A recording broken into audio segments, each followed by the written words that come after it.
Assalamualaikum warahmatullahi wabarakatuh. Di video kali ini, kami dari kelompok 4 akan menunjukkan salah satu kearifan lokal berupa wisata religi yang ada di Kabupaten Gresik, yaitu makam Siti Fatimah binti Maimun. Sebelumnya, mari kita berkenalan dulu dengan anggota kelompok 4.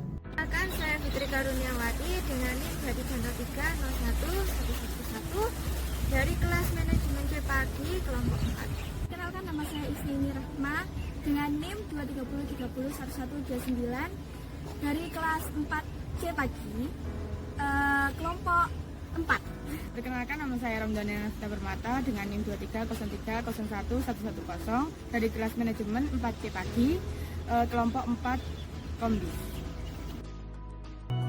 Wisata religi ini berlokasi di Desa Lerang, Kecamatan Manyar, sekitar 5 km arah utara Kota Gresik, Jawa Timur. Makam Siti Fatimah binti Maimun ditemukan tahun 1911 dalam kondisi rusak parah. Temboknya berlubang dan atapnya sudah ambruk. Kemudian direnovasi oleh seorang penulis Belanda yang juga pegawai pabrik gula Krembung Sidoarjo dan seorang peneliti Perancis tahun 1920 hingga bentuknya yang sekarang.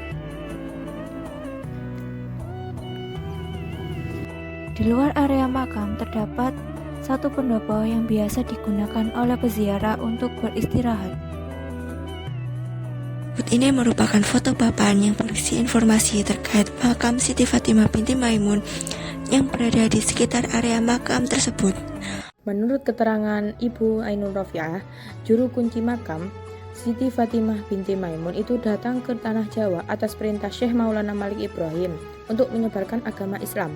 Syekh Maulana Malik Ibrahim menginjakkan kaki di Tanah Jawa sekitar tahun 1079 sampai 1080. Sedangkan Siti Fatimah menyusul kemudian pada tahun 1081. Saat datang ke Tanah Jawa, Siti Fatimah binti Maimun masih berusia 17 tahun. Di dalam area makam, terdapat papan informasi yang lebih lengkap.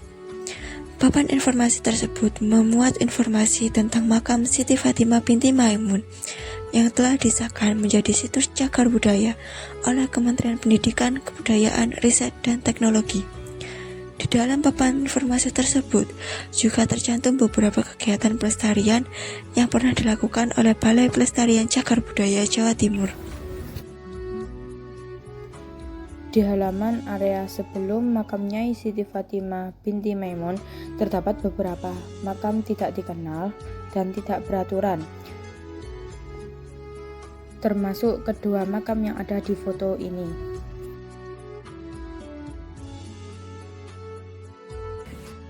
Kedatangan Siti Fatimah sendiri dimaksudkan untuk menyebarkan agama Islam lewat jalur perkawinan.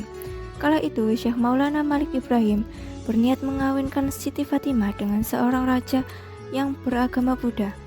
Niat Syekh Maulana Malik Ibrahim menyebarkan agama Islam sempat mengalami kesulitan karena masyarakat di sini masih kuat dipengaruhi Hindu Buddha. Akhirnya, Siti Fatimah pun setuju untuk dinikahkan demi menyebarkan agama Islam yang luas di Jawa. Siti Fatimah akhirnya datang ke Jawa ditemani ayah, ibu, beserta rombongan yang terdiri dari kerabat dan pengikut Maimun atau Sultan Mahmud Shah Alam. Sebelah timur makam utamanya Siti Fatimah binti Maimun terdapat beberapa makam panjang, dinamakan makam panjang 1 dan makam panjang 2. Makam panjang 1 terdapat 3 makam para paman Siti Fatimah. Berjajar dari sebelah timur dipercaya sebagai makam Sayyid Syarif. Kemudian tengah makam Sayyid Ja'far, dan sebelah barat yaitu makam Sayyid Hanim. Sebagian pendapat ada yang mengatakan bahwa makam-makam ini adalah pusara dari sanak keluarga dan juga paman dari Siti Fatimah binti Maimun. Kemudian di sebelah timur makam panjang 1 terdapat makam panjang 2. Makam panjang 2 tersebut terdapat 2 makam berjajar dari timur, dipercaya sebagai makam Sayyid Jalal dan makam Sayyid Jamal. 2 makam tersebut merupakan makam dari pengawal setia Siti Fatimah semasa hidup. Sebelum meninggal, kedua pengawal ini berpesan supaya nanti jasadnya dimakamkan dalam liang lahat berukuran panjang. Hal ini bertujuan untuk mengelabui musuh-musuhnya. Makam Siti Fatimah terletak di dalam sebuah cungkup persegi dengan luas sekitar 4 x 6 meter dan tinggi 16 meter. Cungkup makam Siti Fatimah binti Maimun menyerupai sebuah candi pada masa Hindu-Buddha. Ini adalah makam utama Nyai Siti Fatimah yang berada di dalam cungkup tersebut. Selain makam Siti Fatimah binti Maimun, di dalam cungkup tersebut juga terdapat makam 4 orang lainnya, yakni Putri Seruni, Putri Keling, Putri Kucing, dan Putri Kamboja. Mereka adalah dayang dari Siti Fatimah binti Maimun.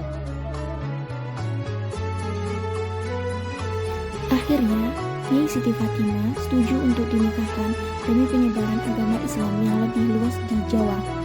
Siti Fatimah akhirnya datang ke Jawa ditemani oleh ayahnya, ibu beserta dengan rombongan yang terdiri dari kerabat dan pengikut Maimun atau Sultan Mahmud Shah Alam. Namun sayangnya, sebelum pernikahan tersebut terlaksana, Siti Fatimah terlebih dahulu wafat akibat wabah penyakit yang menyerang daerah Leran dan sekitarnya kala itu. Siti Fatimah wafat pada 7 Rajab 475 Hijriah atau 2 Desember 1082 Masehi saat masih berusia 18 tahun beserta 4 dayang yang lainnya. Untuk menghormati sosok Nyai Siti Fatimah, kata Ibu Ainul Rofi'ah selaku pemegang juru kunci makam Siti Fatimah binti Maimun, setiap tanggal 15 Syawal atau 15 hari setelah Hari Raya Idul Fitri ditetapkan sebagai Haul Siti Fatimah binti Maimun. Tanggal itu diambil bukan dari tanggal lahir Siti Fatimah binti Maimun, melainkan dari tanggal penemuan makam Siti Fatimah binti Maimun yang sempat hilang selama 400 tahun setelah wafatnya. Itulah sedikit sejarah dari makam Siti Fatimah binti Maimun yang merupakan salah satu peninggalan Islam tertua di Indonesia dan merupakan cagar budaya yang ada di Kabupaten Gresik. Jika kalian penasaran dengan detailnya, langsung saja kunjungi lokasinya di Gresik. Sekian dari video kami kali ini. Jangan lupa like, share, dan subscribe untuk konten kami selanjutnya. See you next time. Wassalamualaikum warahmatullahi wabarakatuh.